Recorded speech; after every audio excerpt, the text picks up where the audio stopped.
All right, haves and have not fans. This particular video is talking about, a subject a lot of people were saying, despite the fact that a lot of people felt the same way in regards to not only were there too many deaths in the finale, but they really happened so quickly back to back to back. You really couldn't feel the weight of a lot of them. They just kind of happened one after another, as opposed to how I predicted that hopefully the season would take itself seriously and perhaps do like a death each episode. That way, when we get to the final one or two episodes, it's like, okay, anybody could die, anybody could go. There's no telling who's going to make it to the end of this thing or who's going to make it out alive.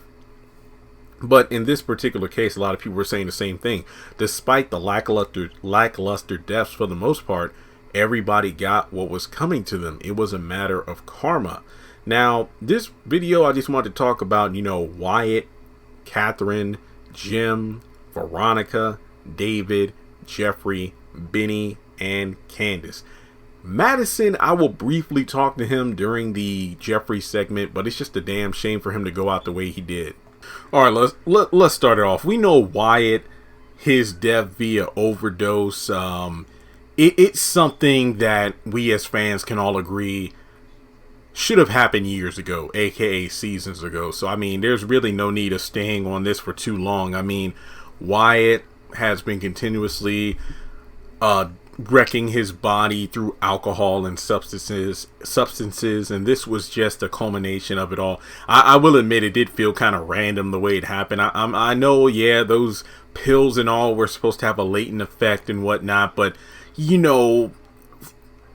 there are so many ways this character could have either been killed off from the series or written out of the series long ago, that it's just something that we as fans wanted to happen for so long, just because the character of Wyatt has been so one note for so long. So Wyatt dying as a result of his own substance abuse, we knew it was coming, so there's really no need of spending a 5-minute segment on that. Wyatt got what was coming to him. Catherine Cryer, it's debatable. I mean, yeah, it does really fall back in the vein of what goes around comes around, and you reap what you sow.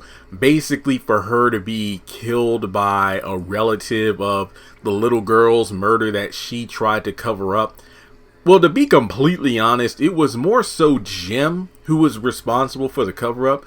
Wasn't it, what was the guy's name? It was the guy that was supposed to take the fall. Basically, Hewins. He was the guy. Norman Hewins. I think that was the Wyatt lookalike that went to jail for the little Lizzie murder. But then there was somebody before him that was used as the guy that, yes, my son hit someone. This was the guy who was hit, and he didn't press charges.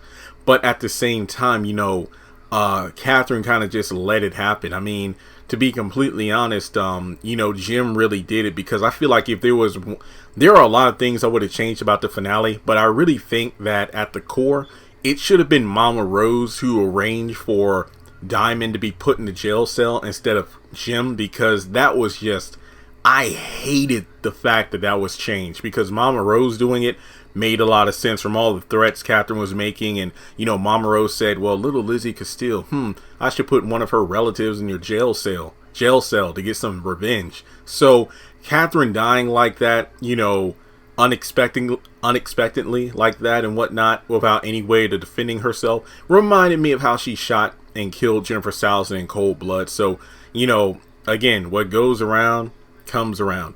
Jim, he had it coming. I mean, ironically, to be run down by a car the same way Wyatt did to little Lizzie and Benny, for him to go out like that, yeah, and to have little old Hannah using the car, and somebody reminded me, that's Amanda's car, right? So Jim was run down by his dead daughter's car.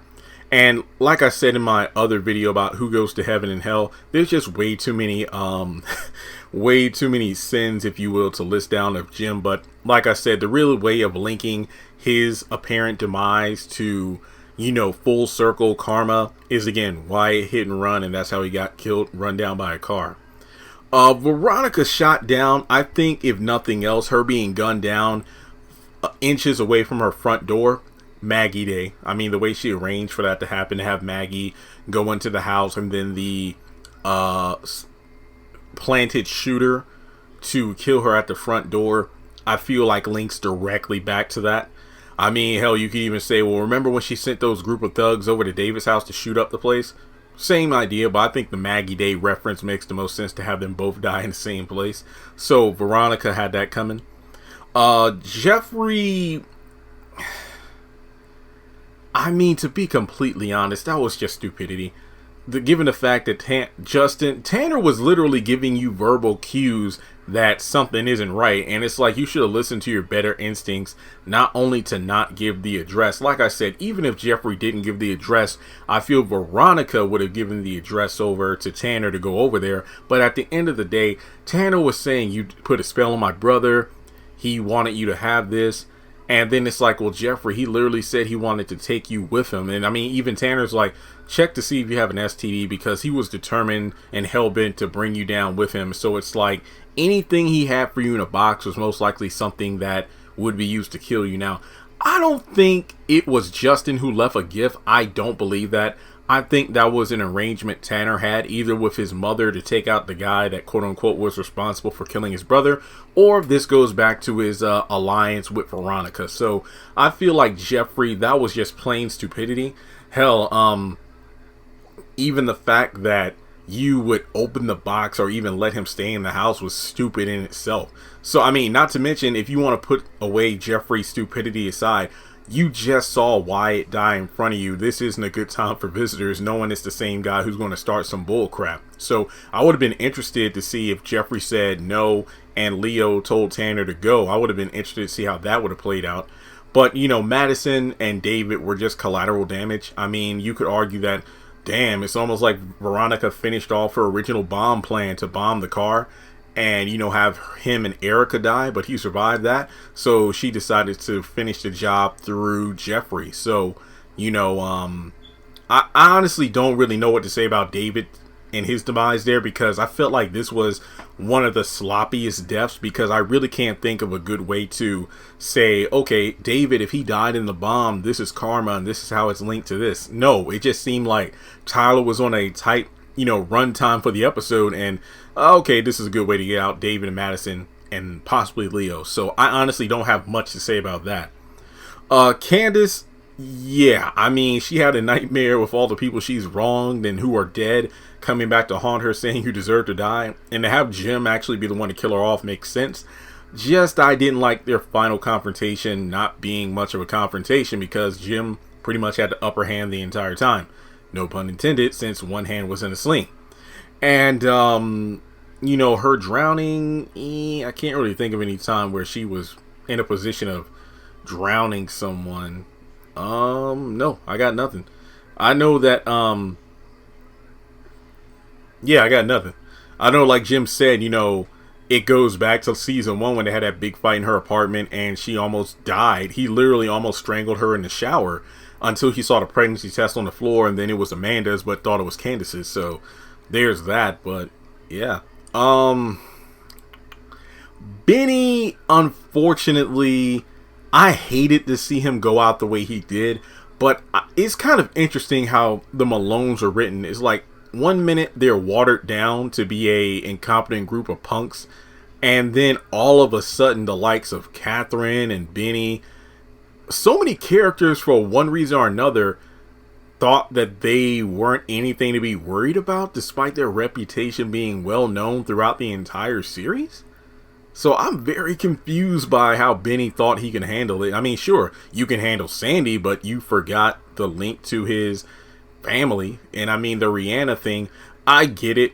To be completely honest, think of it this way. We don't know what exactly Sandy meant when it's like, if you don't call Benny, you know what's going to happen, right? So I don't know what he meant. My guess is that Sandy was threatening Rihanna's mother. So let's put it this way.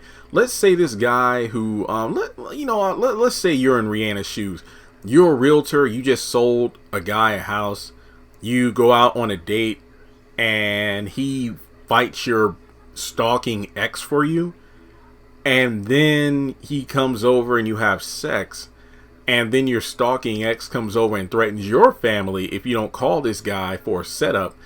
And what would you do? Would you call this guy who you just randomly know who defended your honor and then allow him to die, or would you protect your family? So I'm not saying Rihanna's a bad person, you know. I mean, in a way she is responsible, but Benny made his own choices, you know.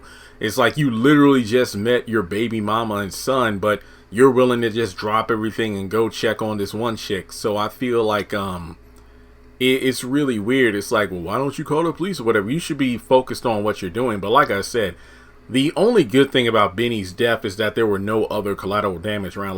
Like Vinny said, Hannah would have been collateral damage or casualty. So it's like at least Benny wasn't in a position where he didn't go and then they hunted him down again, and then his son and baby mama and mama would have got killed for nothing. But it's like, well, I guess Benny's death is a result of his own ignorance, you know, the fact of not being aware. It's like your life was literally in danger from the Malones for a while, and all of a sudden it's like you decide to beat one up without thinking of the consequences. I think Benny's biggest sin is the fact that he's not really a forward thinker of how his actions now will impact him in the future. Just like having random drunk sex with that girl in the bathroom led to this baby, about how in the moment beating up this dude up to save this woman who you barely know. It's not like he was beating on Rihanna in front of him, but it's like, you know, I mean, I had no problem with him beating down Sandy. It's just the fact of the repercussions that follow that. So, you know, I feel like in a way his death kind of came full circle, but I don't know. So let me know your thoughts in the comment section below. I think I went over everybody and how their deaths kind of came back to actions that they did earlier in the series. But let me know your thoughts. If there are any other things you wanted me to talk about, feel free to let me know in the comment section. And with that being said, I'll talk to you in the next video.